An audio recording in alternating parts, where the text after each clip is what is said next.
Many years after the rapture hits the world, demonic human-eating creatures known as the Burned Ones haunt the woods. At the same time, some survivors form a cult that consider speech a sin and remove their vocal cords to never speak again. Azrael and Keenan manage to escape that cult and are now surviving alone in the forest. One day, Azrael hears a noise among the trees and gets nervous, so she quickly puts out the fire Keenan started. She's still on the verge of a panic attack, so Keenan comforts her with affection. In return, Azrael gives him a bracelet she made with branches and plants. At that moment, they hear the noise again and realize it's whistling, which means the cult members are coming after them. The couple starts to run, and Keenan decides they should split, so they run in opposite directions. Unfortunately, Azrael is soon found by a cult member that begins chasing her. But when she tries to run back, another member captures her and hits her in the stomach to weaken her. Then the men drag her through the woods, and Azrael notices Keenan has been caught as well. When they reach the road, Keenan tries to escape, but the cult members threaten him with a machete. Then he and Azrael are put in the trunks of different cars and taken away. Eventually, the road splits, and Azrael is horrified to see each car takes a different lane. She pounds on the trunk to try to get it open, but it doesn't work. Moments later, the car stops, and the cultists take Azrael to a specific spot in the woods. There are more cult members waiting, including Josephine, one of the leaders. Azrael is tied to a chair, and Josephine makes a cut on her leg to make her bleed, intending to use her as a sacrifice. The wind immediately starts blowing rather ominously, shaking the bottles hanging on the trees. Josephine and the cultists move away and start panting loudly as the silent equivalent of a chant. Soon, a burned one appears among the trees and roars before making its way toward the chair. Azrael freaks out and keeps on pulling until she manages to break one of the armrests. A cultist immediately comes back to keep her from escaping, and Azrael struggles against his hold until she accidentally stabs him in the neck with the broken wood. Then the man tries to walk away, only for the burned one to jump on him and start eating him. Azrael watches in shock while using her free hand to undo the other straps until she's finally free and can run away. Josephine and the other cultists had been looking the other way as part of the ritual, and they don't notice Azrael is gone until it's too late. At the same time, the burned one takes the dead man's body on its way out. Sometime later, Azrael stops by the river to wash her wound. She also gathers some herbs that she wraps around it. While she's working, a burned one slowly approaches her from behind. Luckily, she hears it before it gets too close and runs to hide inside an abandoned building. Azrael chooses the darkest spot she can find and stays still while the burned one peeks inside looking for her. Since it can't see her, it ends up leaving. Afterward, Azrael finds the road and starts following the tire marks until she finds the cult's camp. She carefully sneaks around and finds a hidden spot on the fence that she can open up to get inside. Azrael continues to move silently, keeping an eye on the guard to avoid being seen. After hiding behind a car, she discovers Keenan's bracelet abandoned near some chains and assumes the worst. At that moment, Josephine and her men come back, so Azrael sneaks around again to keep an eye on her. She hides behind a tent and watches Josephine check on a sick old lady. Then Josephine enters the chapel, where the cultists are watching the main leader, Miriam. She's pregnant, but this doesn't stop her from going through the ritual in which she listens to the wind coming through a hole because it supposedly speaks God's will. After several minutes of listening to the wind, Miriam blows out the altar candles and everyone leaves. Josephine stays to let Miriam slap her for failing the ritual in the forest, but they're suddenly interrupted by a noise outside. When Miriam looks out the window, she sees nothing because Azrael manages to hide under the building just in time. Josephine comes out to investigate, so Azrael has to keep moving around to avoid being seen. For a moment, she thinks she's successful, but suddenly Josephine appears next to her and grabs her legs to stop her from escaping. Then Josephine starts choking Azrael, who pushes her off and kicks her in the face. A desperate Azrael runs around the camp, trying not to be seen. Josephine rings a bell to alert everyone about an intruder, and soon everyone is hitting their bottles and pans to pass the message. Azrael is seen by a few cultists who start chasing her, so she hurries to the fence and hurts her hands on the barbed wire to uncover the hole quickly and cross the fence. Her foot gets stuck and a man grabs it to try to pull her back in, but Azrael keeps on fighting until she manages to kick him off and gets her leg out. Another cult member opens fire, however the bullet hits a tree, and Azrael gets to escape. She runs through the woods as fast as possible until it's dark and she's too tired to keep going. Since her wounds are still open, she's leaving bloodstains all over the rocks and trees, and soon a burned one starts following the smell. Azrael sees it licking her blood off a rock and immediately starts running again as the creature begins chasing her. To make matters worse, a second burned one appears and joins the chase as well. Fortunately, the first burned one trips and falls, giving Azrael the chance to reach the road untouched. Suddenly, a light appears in front of her and she falls as something huge approaches her. It's a truck, which stops right before it could hit her. The driver comes out, and after the initial shock of seeing her, he asks if she's a survivor as he helps her up. Azrael is confused and can't answer any of his questions. Instead, she gets in the truck and desperately pounds on it as a way to ask him to get going. The man gets back on the wheel and drives throughout the night.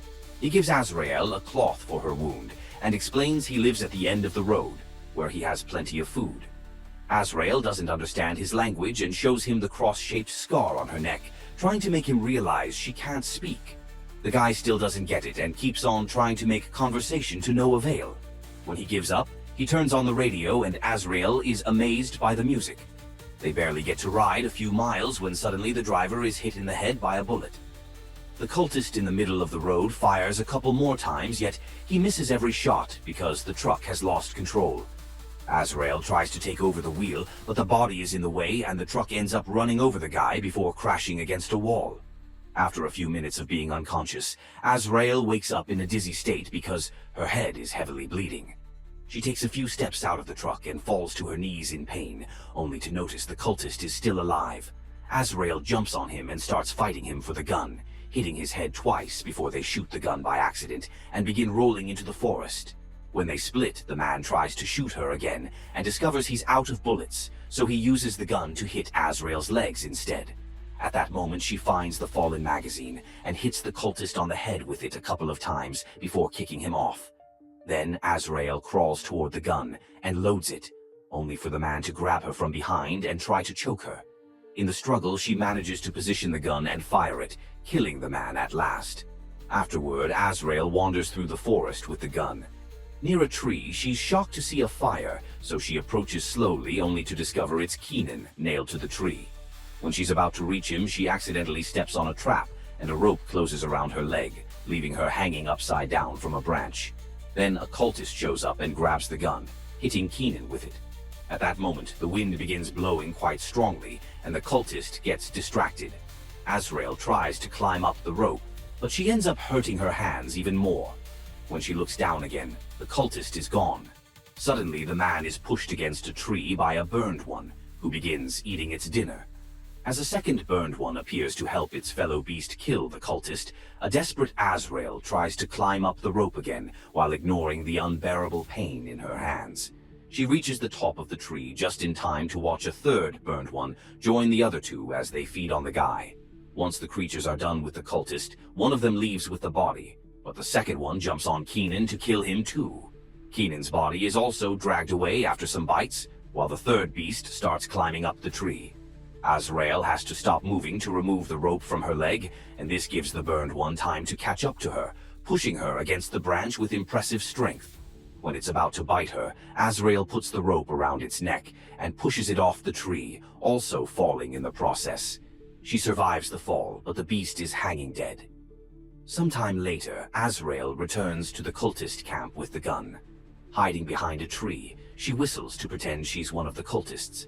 Soon, Josephine brings a small group of followers into the forest to investigate, leaving the way open for Azrael to sneak into the camp using the same hole in the fence as last time.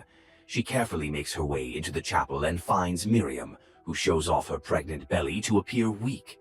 When Azrael hesitates to shoot, Miriam quickly disarms and hits her on the head with a pan. As Azrael falls, she scratches Miriam's belly. Afterward, Josephine and her group drag Azrael to a grave in the forest.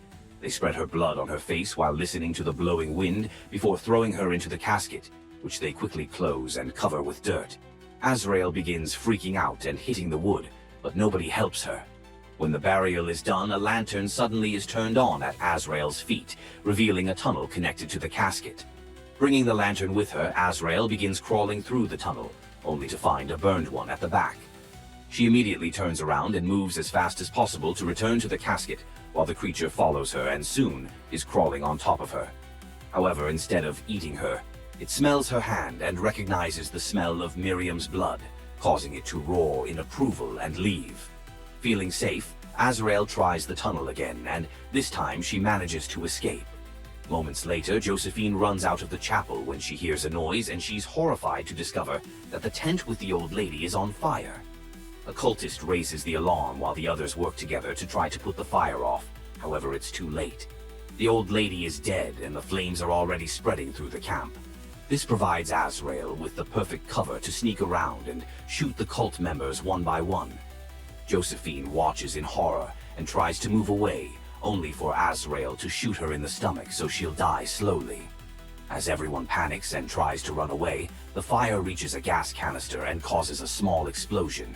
A man is devastated to discover his girlfriend has been shot down and picks up a gun to fight back, exchanging shots with Azrael as they both sneak around. While the fire destroys the camp little by little, the man wanders around in confusion because he can hear whistling coming from multiple corners. Thinking Azrael is messing with him, he shoots the first shadow he sees, only to discover he's killed a fellow member. The shock leaves him frozen, and Azrael uses the chance for a surprise attack, decapitating the man with a machete. Then Azrael enters the chapel again, and Miriam jumps on her from behind, disarming her with her own blade.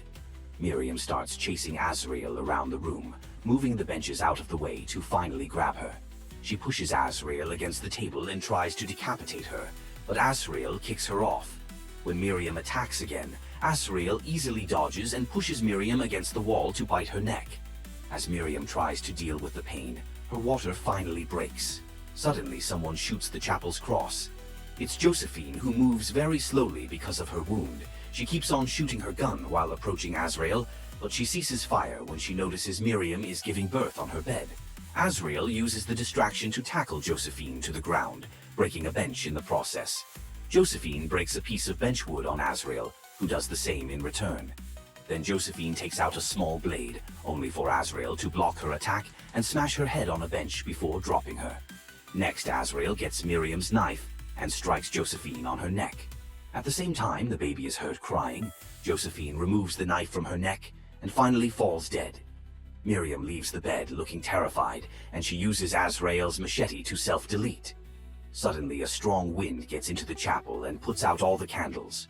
A horde of burned ones crosses the forest and the camp before entering the chapel, where Azrael has picked up the baby. It turns out the child is shaped like a goat that resembles the Antichrist. The burned ones roar to receive their new leader, and Azrael smiles when she realizes the power she holds in her arms.